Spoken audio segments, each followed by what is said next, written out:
Demirgazyk Awganistanyň Jowzjan vilayatynda çap edilen Göreş adly jurnalyň çap edilip başlanmagynyň 39 ýyllygy bellenýär. Onuň üçin Şuburgan şäherinde dabara geçirildi.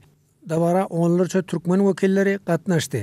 Göreş jurnaly barada geçirilen dabara barada Jowzjan vilayatynyň jurnalistler birleşiginiň başlygy Muhammed Alim Rahmaniyar bilen söhbetdeşligi size hödürleýär.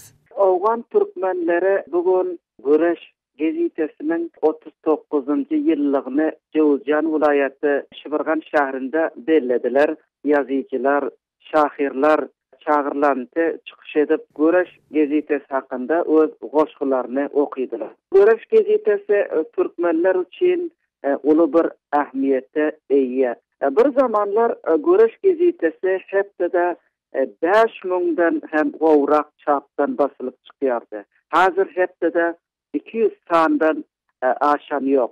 Bir sahifada 4 dilde mazmunlar ýaýradylýar. Şol sebapdan hem Sütçe türkmen diline bul gezite elden berdi de okuyucularını hem unuttu. Hazır Awganistanda adlyk halklaryň dillerinde teleýaýlamlarda gepleşik berilýär, radiolarda gepleşik berilýär, gazet, jurnallarda makalalar çap edilýär. Ozallar 10 ýyl öň Göreş jurnaly basylyp çykýardy. Şol zaman edermen ýazyjylar bardy. Şol wagtlarda bir näçe türkmen şairler bar. Türkmen şairlaryň goşgularyny çap etýärdiler. Emma şu hazır türkmenlerden bir Jowzjan vilayatynda geçeje bir şairimiz bar. Türkmenleriň iza galanyny görkezýär. Bizleriň professorlarymız hem bar bolsa hem ene dilinde bir makala ýa-ki bir ýazuw ýa bir mazmun ýazyp bilen ýoklar.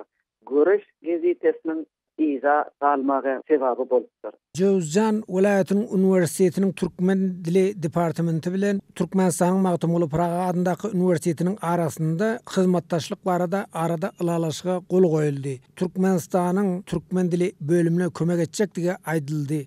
Türkmenistandan bu türkmen dili departamentine, türkmen dili bölümine kömek boldumy henüzeçildi? Hiç bir kemaýsy degen ýok henüzeçin.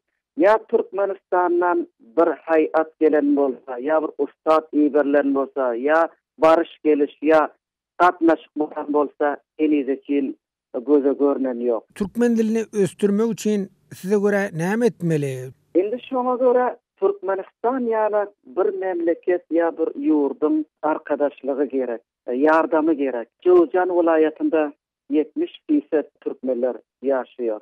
Emma sowatdan köp iza galan.